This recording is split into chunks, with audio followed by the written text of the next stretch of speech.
Tu passes des heures à publier des histoires, à liker ses photos, à commenter. Et pourtant, rien.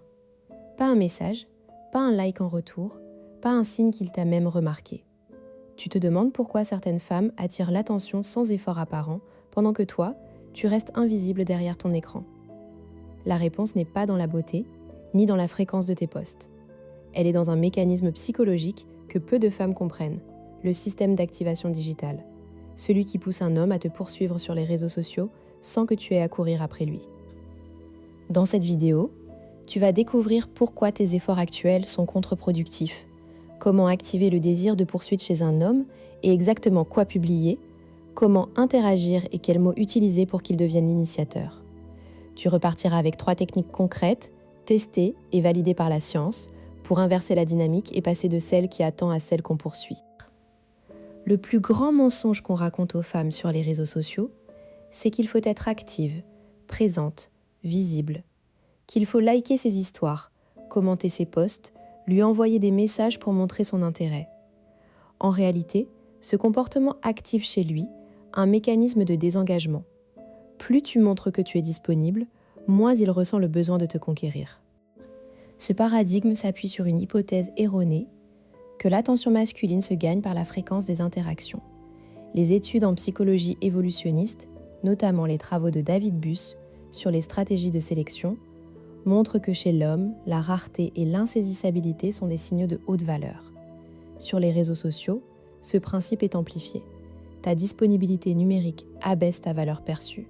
Tu as peut-être déjà remarqué ce phénomène inverse, une fille qui poste rarement, qui ne like presque jamais, qui semble distante, reçoit soudain un flot d'attention. Ce n'est pas un hasard. C'est exactement ce mécanisme que tu vas comprendre et utiliser. Le secret repose sur un concept que la chercheuse Amy Muiz a étudié dans ses travaux, le rôle des signaux digitaux dans l'activation de l'intérêt relationnel. Muiz a montré que ce n'est pas la quantité d'interactions qui crée le désir de poursuite, mais plutôt la qualité et la temporalité des signaux. Concrètement, un homme est programmé pour répondre à des signaux d'intérêt intermittents, pas à une disponibilité constante. Le mécanisme s'appelle le principe de renforcement intermittent. Quand tu interagis de façon imprévisible, parfois tu likes, parfois non, parfois tu réponds vite, parfois tu prends du temps, tu actives chez lui le circuit de la récompense.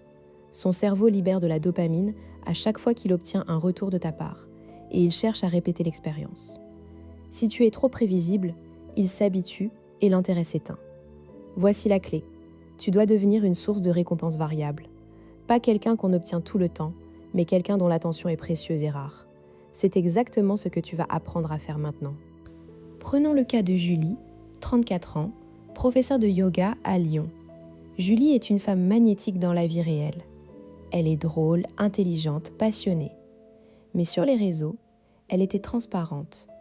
Elle postait tous les jours, likait les histoires de son coup de cœur, commentait ses photos de randonnée. Résultat, il la voyait comme une amie, pas comme une femme à conquérir. Un jour, après une discussion avec une amie, Julie décide de changer de stratégie. Elle identifie d'abord son coup de cœur, Marc, 38 ans, architecte à Lyon. Elle arrête de liker ses posts pendant 1 semaine. Silence total. Le 8e jour, elle poste une histoire, une photo d'elle à un concert de jazz, un lieu qu'elle sait que Marc adore. Elle tagge un ami commun, pas Marc. Marc voit la histoire. Il commente sur la publication de l'ami. Julie était au concert ? L'ami répond. Oui, elle adore le jazz. 2 jours plus tard, Julie poste une photo d'elle lisant un livre sur la plage. Marc like, Julie ne répond pas. Le lendemain, elle poste une photo de son chien. Aucun rapport. Marc commente. Trop mignon ? Elle répond. Merci, un mot pas plus. 1 semaine plus tard, Julie est taguée par une amie sur une photo de groupe. Dans les commentaires, Marc écrit « Sympa la sortie, c'était où ?» Cette fois, Julie ne répond pas à son commentaire. Mais elle like le commentaire d'un autre gars. Marc voit ce like. Le soir, il lui envoie un message privé. « Tu fais quoi ce week-end ?» Julie attend 3 heures, puis répond « Samedi, je suis libre, pourquoi ?»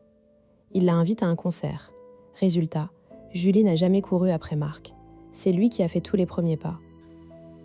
Comment appliquer ça dans ta vie ? Commence par analyser ton propre comportement. Fais le test. Pendant 1 semaine, n'interagis avec aucun de tes crushs. Ne like pas, ne commente pas, ne réagis pas. Observe ce qui se passe. Si tu as déjà établi un contact, cette rupture va créer un vide. Si tu n'as pas de coup de cœur particulier, applique la méthode à tes abonnés en général, poste du contenu de haute qualité, mais interagis de façon sélective. Deuxième étape, choisis un signal d'intérêt fort mais rare. Par exemple, une histoire que tu sais qu'il va voir, mais sur laquelle tu ne tages pas son nom. Laisse l'information circuler par un tiers. Ou bien, une publication qui montre une facette de ta vie qui correspond à ses centres d'intérêt. Le but est de créer une résonance, pas de lui faire de la publicité. Troisième étape. Quand il initie enfin, récompense-le de façon intermittente. Ne réponds pas tout de suite. Varie tes réponses, parfois un mot, parfois un emoji, parfois une question. Mais toujours avec un délai. L'objectif n'est pas de le faire souffrir, mais de créer une attente. Plus il anticipe ta réponse, plus il sera investi. Pourquoi tout ça est important ?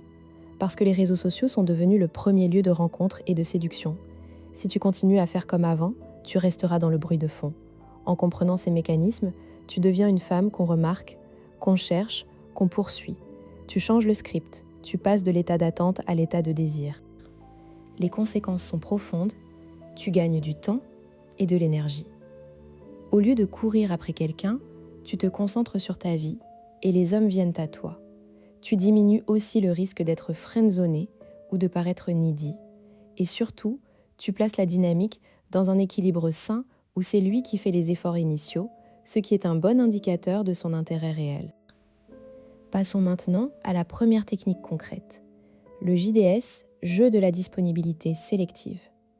Pendant 1 semaine, tu choisis une plage horaire de 20 minutes par jour pour consulter tes réseaux.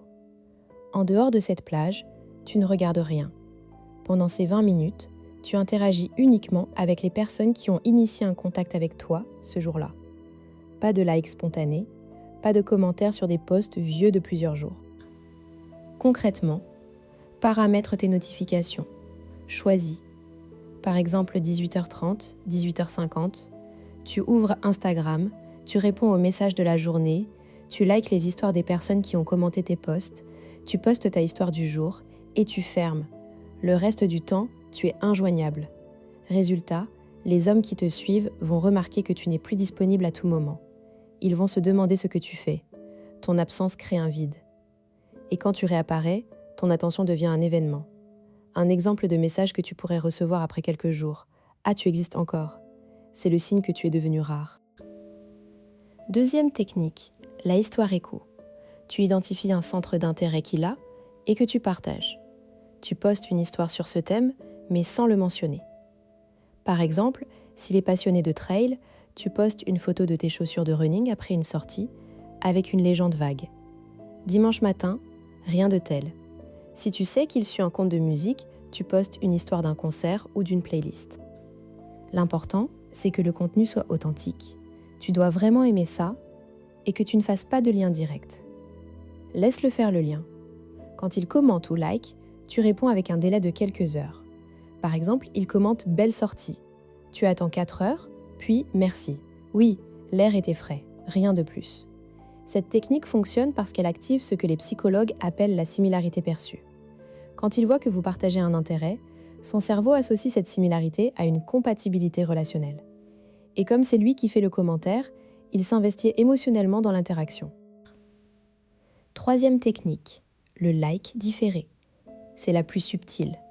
Quand il poste une photo que tu aimes vraiment, tu ne likes pas tout de suite. Tu attends entre 24 et 48 heures. Pourquoi ? Parce que si tu likes dans l'heure, tu es dans la masse. Si tu likes 2 jours plus tard, tu crées une surprise. Tiens, elle a vu mon publication en retard. Cela attire l'attention sur toi. Combine ça avec un commentaire, mais pas n'importe lequel. Pas trop beau. Mais une question ouverte. C'est où cette randonnée ? J'adore le chemin. Ou un compliment spécifique. La lumière sur cette photo est incroyable. Tu as utilisé un filtre ? Le commentaire doit montrer que tu as vraiment regardé et il doit inviter à une réponse. Exemple. Il poste une photo de lui en cuisine. Au lieu de like tout de suite, tu attends 36 heures. Ensuite, tu commentes « Ça a l'air délicieux. C'est une recette de ta région ?» Il va répondre et une conversation s'engage. Mais toi, tu as gardé le contrôle du moment. Tu pourrais te dire « Mais si je ne like pas, il va croire que je ne suis pas intéressée. » C'est l'inverse. En étant moins disponible, tu deviens plus intrigante. Les hommes sont attirés par le mystère. Une autre objection, ça fait manipulateur. Non, c'est stratégique. Tu ne mens pas, tu changes juste ton comportement pour correspondre à ce qui fonctionne. C'est comme apprendre une nouvelle danse. Enfin, et si ça ne marche pas? Alors il n'était pas assez intéressé. Ça t'évite de perdre du temps avec quelqu'un qui n'est pas prêt à faire le premier pas. Mieux vaut le savoir tôt que de courir après pendant des mois. Rappelle-toi la frustration du début, cette sensation d'invisibilité. Maintenant, tu as les clés pour la dissoudre. La prochaine fois que tu postes une histoire, souviens-toi. Ce n'est pas ce que tu postes qui compte, mais quand et comment tu interagis. Deviens une rareté. Et regarde-le venir à toi.